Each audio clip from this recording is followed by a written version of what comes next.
Bat T-shirts, Bat posters, Bat sneakers, Batmania is here. But will Batman bring them to the Bijou? Is America dying to see yet another comic book character brought to the silver screen? In recent years, cartoon characters have had a mixed record at the box office. Superman soared, Popeye got sand in his face. So will Batman go zonk or zowie?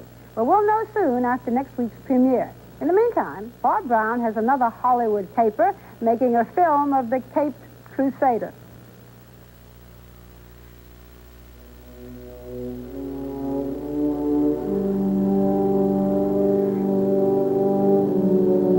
At the beginning, I drew him as a vigilante, very mysterioso, dark and brooding. We've grown up with Batman. He's a cultural hero. He's not evil, but he's got that dark side to him. And you could write 10 volumes on a character like this and still not get what he's about. Fighting crime and rescuing the beautiful damsel in distress. He's still doing it for, the betterment of man. So it's very simple when you put all the ingredients together.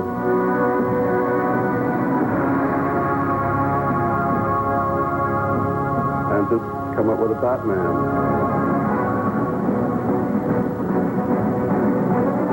It's hard to imagine another comic book character who's been subjected to so many interpretations.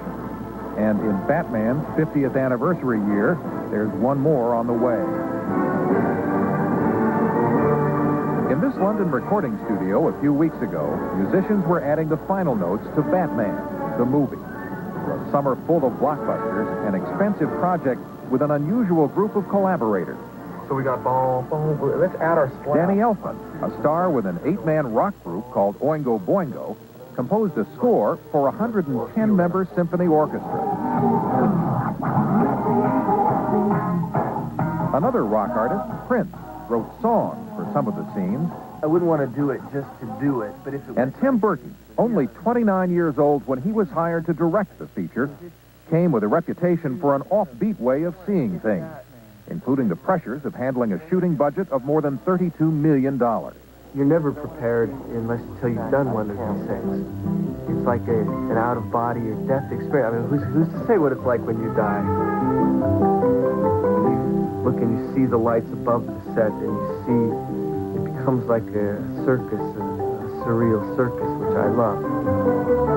Burton is one of the hottest young directors in Hollywood, a former Walt Disney animator whose approach, like Batman's, is decidedly out of the mainstream.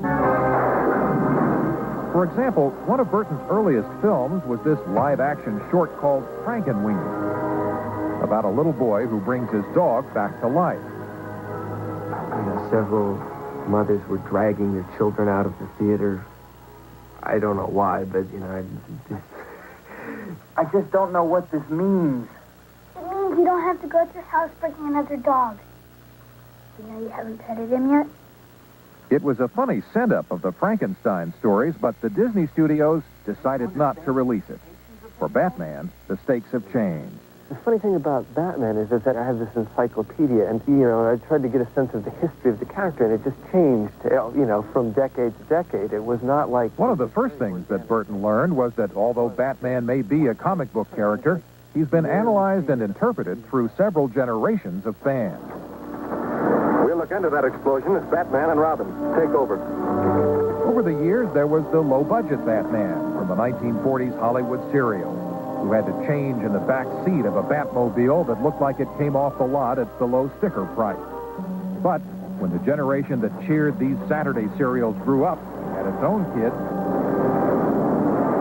they would find a new interpretation of their hero just down the road. To the Batpole.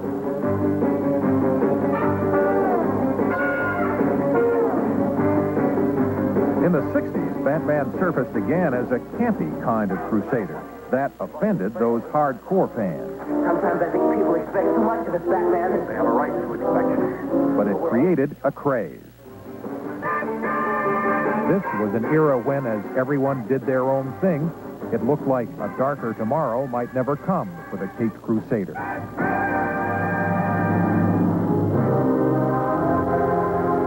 But in his new incarnation for the 80s generation, Batman is a complex hero of graphic novels, reflecting an era when crime has grown to create new levels of fear and frustration, and everyone seems to bend the rules, and Batman has had about as much as he can take.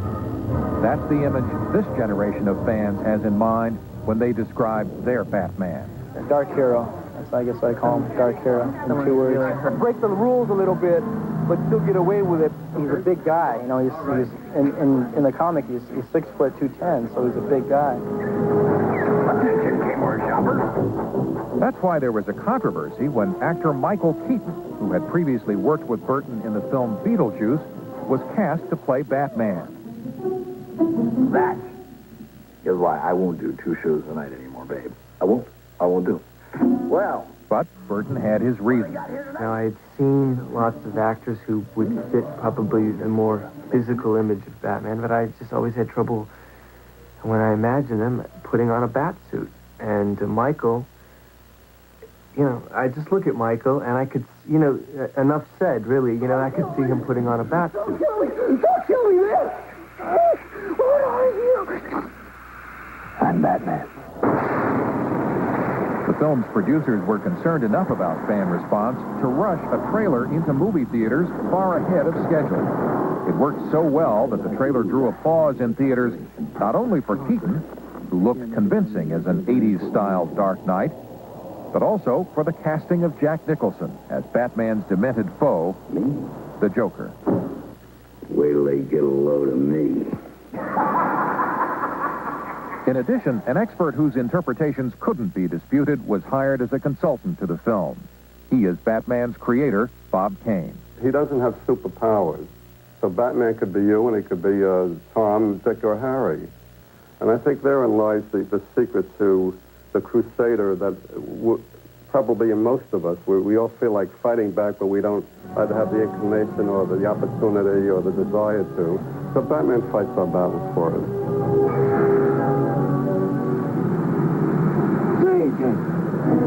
But why does he fight them in such a bizarre costume?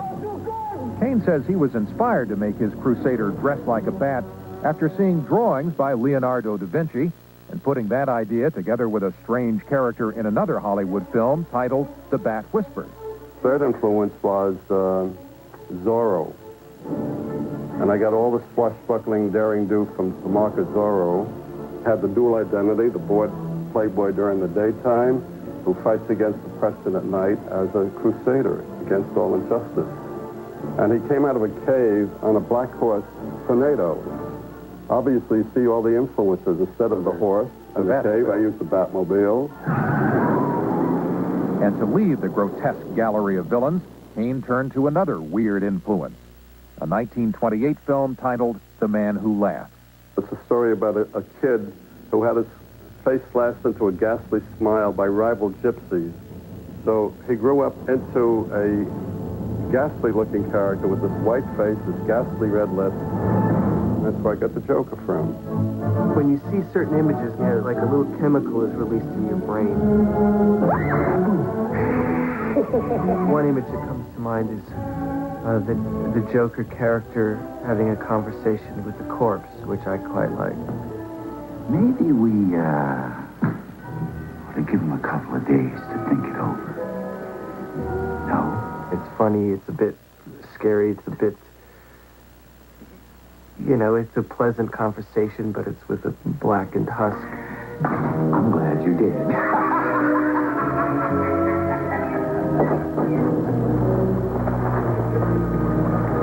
In fact, much of the picture was designed around images and settings that in themselves became characters in the film. Burton wanted Gotham City to look as if hell had erupted from the sidewalk. And so here, on a carefully guarded lot at Pinewood Studios outside of London, was built a monumental essay in ugliness. The Gotham City set cost $2 million to build, and it's the size of a small amusement park, larger even than the Main Street area of Disneyland. But that's where the comparison stops. This view of an urban disaster area was cooked up for Burton by a graduate of London's Royal Academy of Art, Anton First, who created an architect's nightmare. That was the intention, to maintain this completely bleak, miserable town and start as a background. So we were gone to sort of grey stone, brown stone, concrete. That was very much the finishes we were going for. And you can see... We tried to imagine going back in New York 100 years and imagining how it might have developed had there been no city planning, had there been no authorities to control. To heighten the nightmarish effect that Burton wanted, many of the buildings are based on real designs that don't mix. This boilerplate look by Japanese architect Shin Takamatsu wound up fronting Gotham City's museum. A cathedral by Spain's Antonio Gaudí was transplanted to a location off Gotham Square. And the works of American architect Louis Sullivan were mixed in along the avenues, dwarfed by massive steel footings.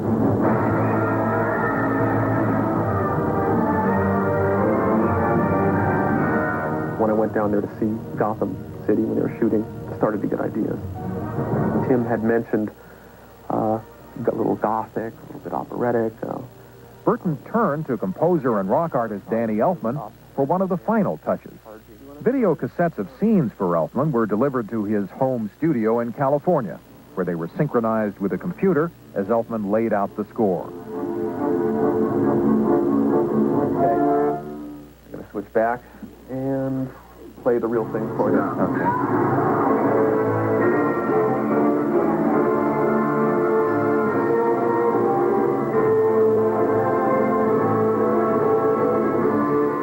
Passenger is Vicky Vale, played by Kim Basinger. Vicky's wondering, who is this guy?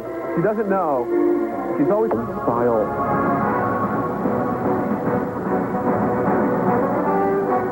That real basic, old-fashioned style, hero, saving the day type of music.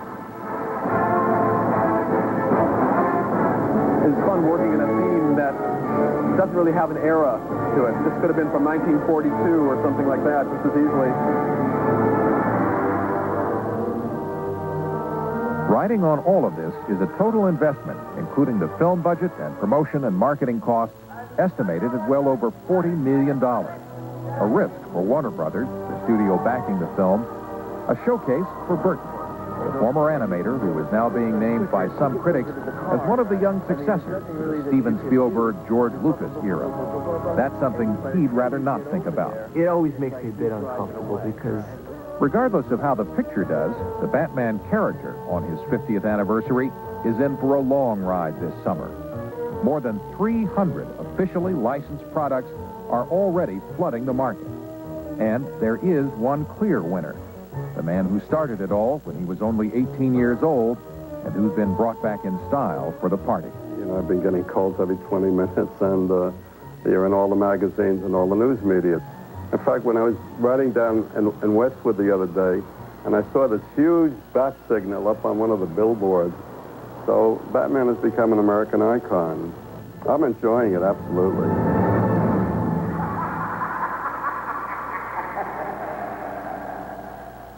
That's quite a project, Bob. You know, quite apart from the reader vote that liquidated his sidekick, Robin. In the comic books. In the comic books, yes. Robin could have been included in this, couldn't it? And they didn't. He could have been. They chose not to because they were working so hard to create a kind of dark psychological motivation for a man who would dress up in a bat suit that they thought that adding a sidekick who also wore booties and a cape was a little too much. Right. Maybe for a sequel. Bob, have merchandisers gone out on a limb here? Because they've got millions of dollars of merchandising. Right. Not as much for this movie as they would for a movie where the characters aren't as well known. This is Batman's 50th anniversary, and the merchandise will sell well regardless. So they're pretty sure that they'll make out all right.